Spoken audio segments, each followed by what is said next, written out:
Grand frère, il y a moi, c'est à vie de loin à réagir. À réagir à propos, il y a ba accusation nyonso o batu baza koloba likolo ya petite sœur nae Justine Mata o yazali moi si à vie de loin. Et ça y est déjà une semaine et demie, presque 2 semaines, depuis la rumeur au Ebima qui il y a moi sa vie de loin que a trompa qui est ce qui n'a musicien mon quoi bien ceux qui vibrator.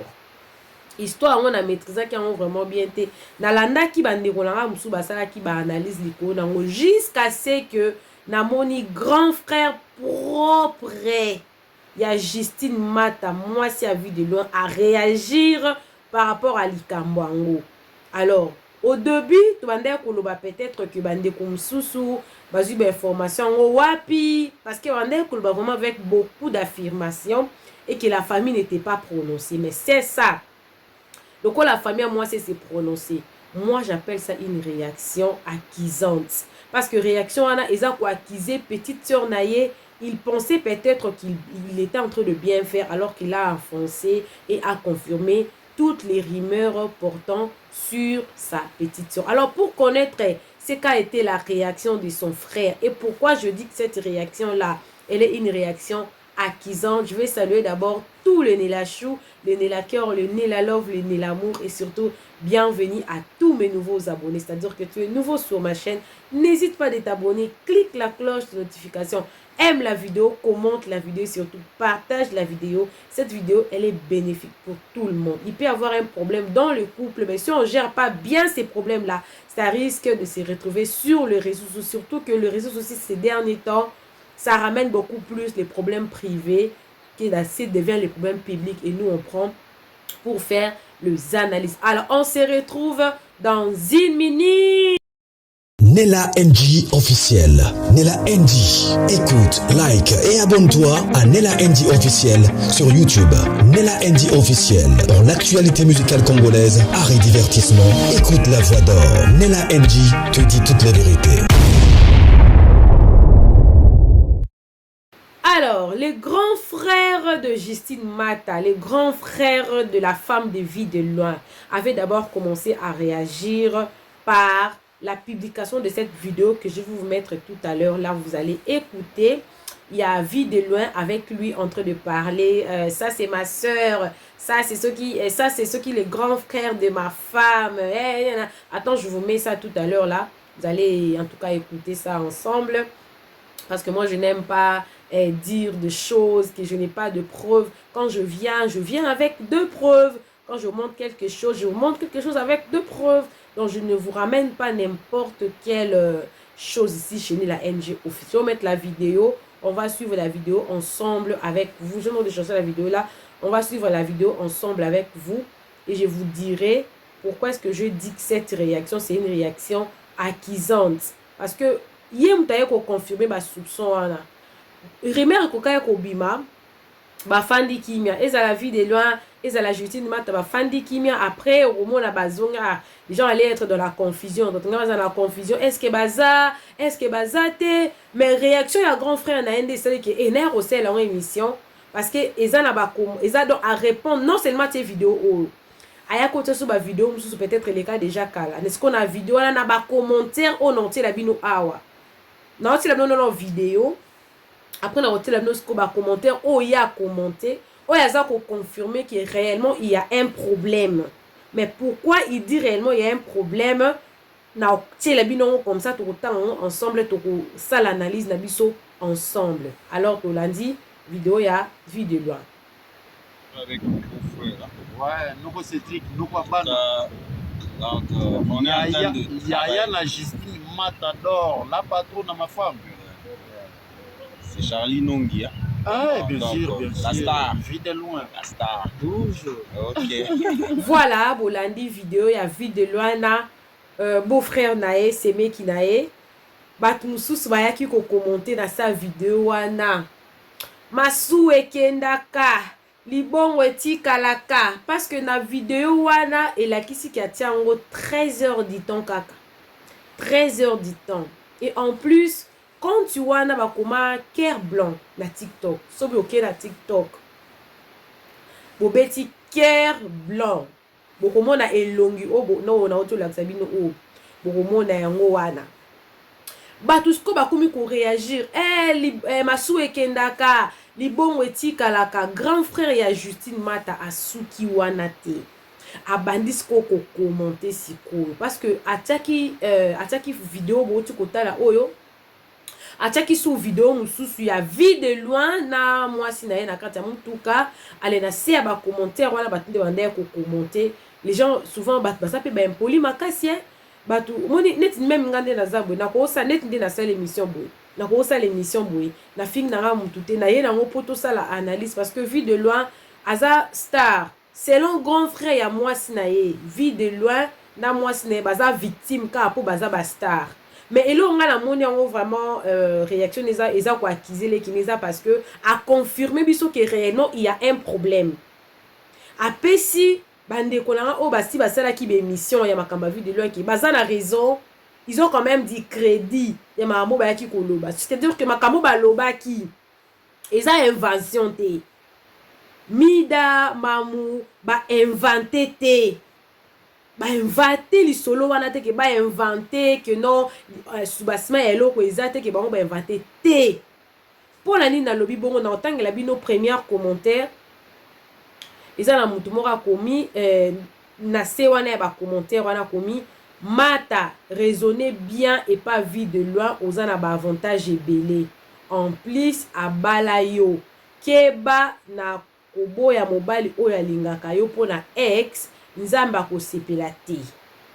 Cœur blanc wana bozomona na se wana commentaire eza na se wana cœur blanc wana yende grand frère ya mwasi à vie de loin à répondre balobi merci maman pour les conseils mais il n'y a rien de grave sauf que c'est un problème de couple. Batu nyonso bazalaka na ba problème ya love. Accusation à liboso nazomona oye ndeko na ye grand frère en plus. Pourquoi nanu ayena nous ko s'affirmer dans les réseaux sociaux? Soki azaki na besoin ya koya ko défendre petite sœur na ye. Il fallait qu'à défendre petite sœur na ye du genre que il n'y a aucun problème. Ce sont des malentendus, il n'y a rien du tout. Laissez ma petite sœur tranquille, elle a le droit de vivre avec vie de l'œil, ils vont bien. Mais le fait qu'il a recommandé, déjà n'a commis boy. Non seulement il a confirmé des bases qu'il y a un problème, et puis il a aussi livré en quelque sorte sa petite sœur. Il a livré sa petite sœur. A livré petite sœur na bateau, bazoloba n'importe quoi sur ye. A livré petite sœur na ye. Soka alingaka ya ko défendre les ki na ye, fallait ka défendre les ki na ye na ke a niye nyonso.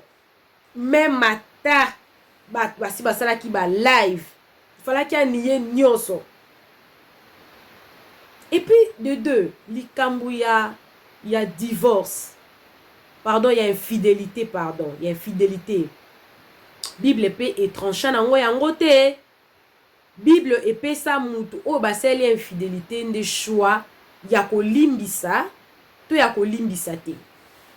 Tozo continuer parce que ba commentaire en isa 4 et on a le baki non grand frère na ye a réagir. Mutu msusu a commis a commenter lobi azalaki na kati ya mobalité abandaki ko réfléchir makambo msusu vie de l'un azo forcer. Donc selon Batou, selon vidéo ya publié ki wana, izaki vide le mtandé ko forcer. Ils ont forcé mon petit beaucoup mal libala. Nalanda ki maman expliqua ki bien lobby Justine Mata supporta ki vide loin penza.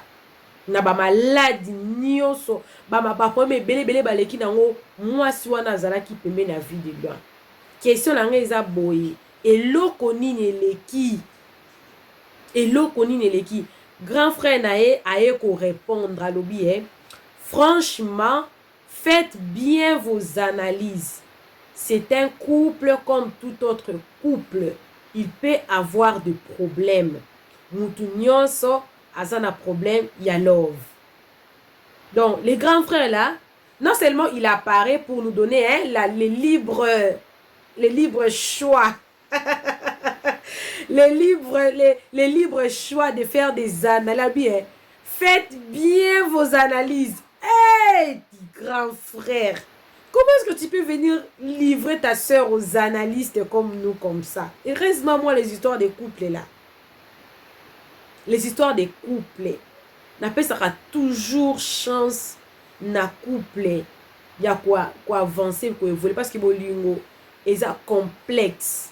Ils ont tellement très complexes. On ne peut pas obliger des gens à prendre des décisions qui sont à la contre de leur propre décision. On peut obliger tes mots, tema.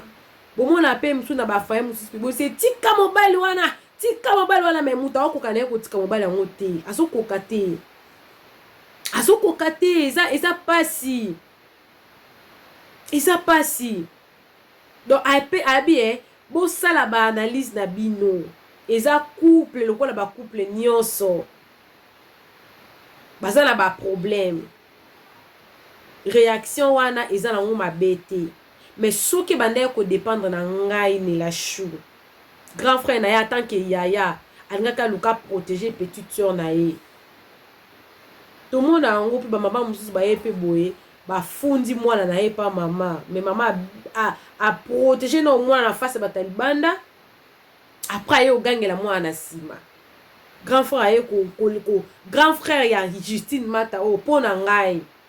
Ils ont a confirmé biso que réellement il y a un problème et bande ko ngai mida mamu na bande ko so ba sa ba analyse ya makama vie de loin baza na torte baza na raison et que makam se bimi na réseaux sociaux c'est que mutu soit il y a famille soit famille théâtrale soit famille biologique de l'homme ou de la femme mutu moko misi information na nde yango ye na réseaux sociaux ce que le quoi vie de loin aza artiste muneni to classé tant ou nani yo ça c'est ça qui n'a pas problème awa tout ça qui ba analyse vie de loin na ba standing moko na ba esobe na ba sai na ba papelombe aza artiste mukiete ya mboka na biso donc ce qui likamboise pas neto ya kolobela ye.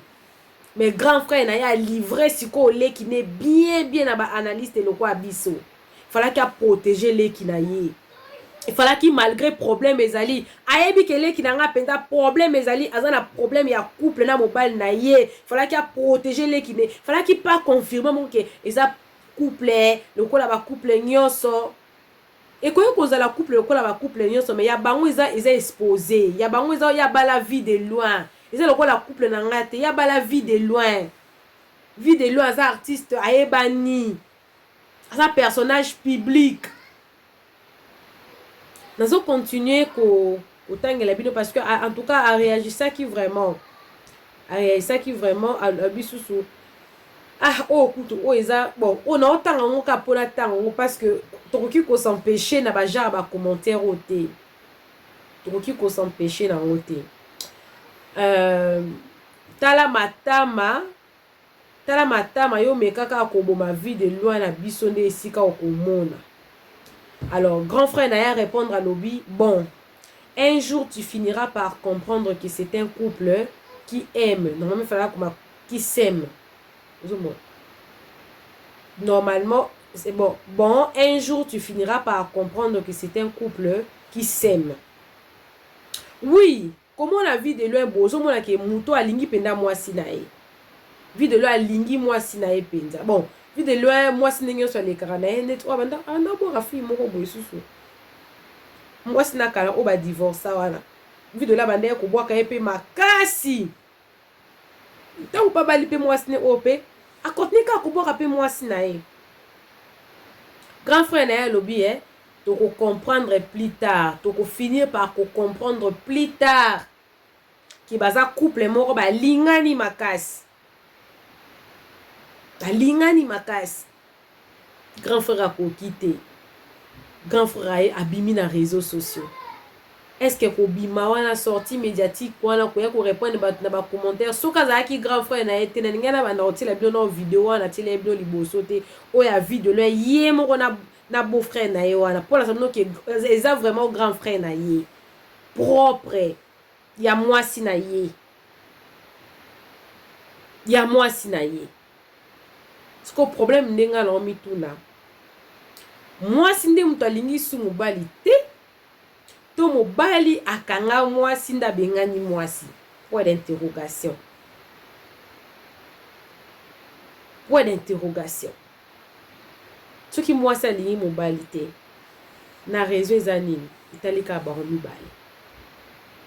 Mais soki problème ezalaki et que grand frère il fallait qu'il protéger les qui naïe qui déjà tant il y a obima na réseaux sociaux allo baké problème exact baza bien à démentir les camboyo il n'y a que ça la bien ma casse qui a affirmé en boye et puis sous ba analyse abibo sala ba analyse ndebo sala ba analyse couple yo chez na ba problème ineti ndenge nini ba problème na ba couple eza ba différentes sortes ba problème ya ndenge nini problème ya infidélité eza soni pona libota mwasi oui problème ya infidélité eza soni pona libota ya mwasi mwana mwasi aza bijou eza ndenge ya en tant que respect, en tant que moi si respect boy. Ou pas la cause elle est infidèle et qu'on sonne pendant ma cassité mais moi si son cas est infidèle. Moi si ça donc et comme problème. Il y a problème. Il fallait qu'il batte la lait qui n'a yé. Peu importe problème en haut, qu'on réagir à quand ça qui réaction à ils a réaction laissez ma petite soeur, elle n'a aucun problème, il n'y a pas de problème, tout ce que vous disiez est faux et tout mais venir confirmer des problèmes comme ça là que non, chaque non ça c'est en fait pour moi, c'est-à-dire que là il a exposé sa petite soeur. A exposé les kinae. Alors, nazo conclure na souka grand frère yemoka yekoloba ka yemoka komia lobi. Très cher frère, ne te fie pas des réseaux sociaux. Leur péché est que ils sont des personnalités publiques.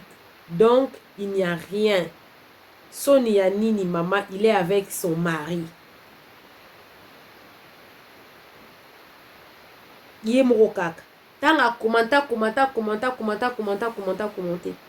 Nasuka et puis soka eba quitté au commandement mais Nasuka a commis très cher frère, ne vous fiez pas, ne vous fiez pas de réseaux sociaux.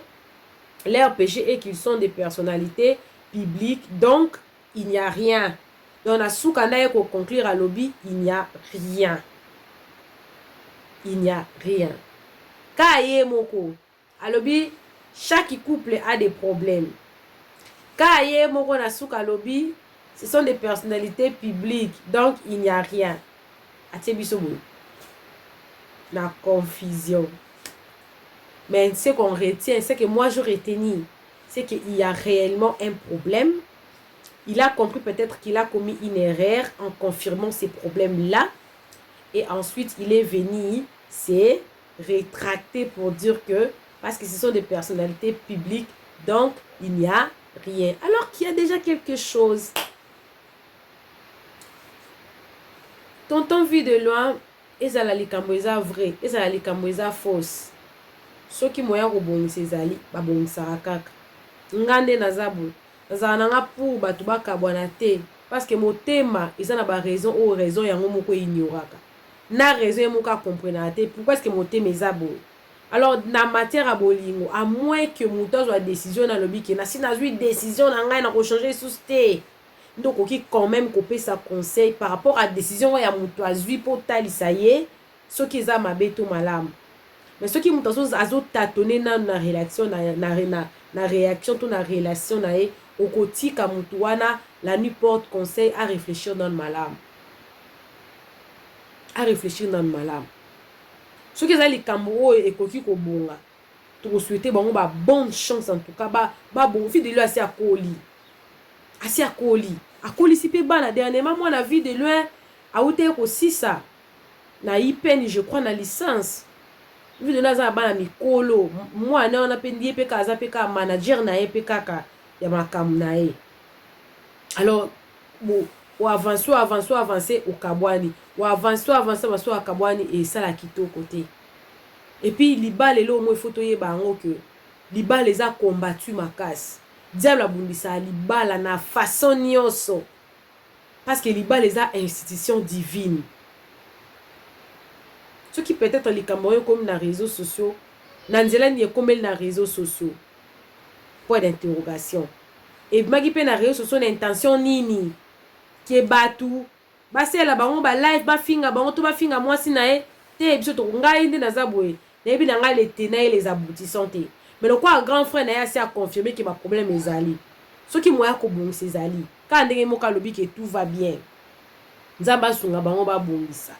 Et où ça la passe dernièrement attaque vidéo mo oh vidéo la zo le la zo kumba ne tout ça vidéo akala tout ça vidéo mikolo yemo kazo cha et banité mais ils a honoranté on a moi si à vie de loin et ça les kambalo tout ça les kamba solo ils ont honoré té rimer à bongo na kombo ya moi si à vie de loin atape na moi si nyoso et honorara pas que non aux anda kalibala aux ongi ex na yo ils ont honoré té ça la paix bien té et ça la paix bien té même au niveau de ma belle famille, même au niveau de ma relation na yo, même au niveau de ma camarade de mobile na yo, et ça la ka bien té. Le coup yango bato bake réputation. Et c'est loko ba échanger té ba somba katé, réputation est tellement précieuse. Il faut bien garder sa réputation. Il faut bien garder sa réputation. Ceux qui moyen ko bongisa zali, bo bongisa. Ce qui peut moyen ezate likambo ce qui est solo likambo infidélité wana vu de l'homme toi na décision soki moi ça lingi ekra mais ce qui peut moi si pas boy il opère pour ça là ezate. Coucou à tous les Nela chou, les Nela cœur, les Nela love et bienvenue à tous mes nouveaux abonnés, c'est-à-dire que tu es nouveau sur ma chaîne, n'hésite pas de t'abonner, clique la cloche de notification. Aime la vidéo, commente la vidéo, laisse un petit commentaire sur la vidéo. Pouce bleu, aime, commente, partage la vidéo. Nous, on n'est pas là pour insulter. On vient non seulement avec des preuves, on lit les preuves, on examine le propos des gens. Et surtout, si on a un conseil justement à donner, on conseille et puis ça passe. Bisous, bisous, que Dieu vous bénisse. On se retrouve prochainement. Et bon début de la semaine. Bye. Nela NG officiel. Nela NG. Écoute, like et abonne-toi à Nela NG officiel sur YouTube. Nela NG officiel. Pour l'actualité musicale congolaise, art et divertissement, écoute la voix d'or. Nela NG te dit toutes les vérités.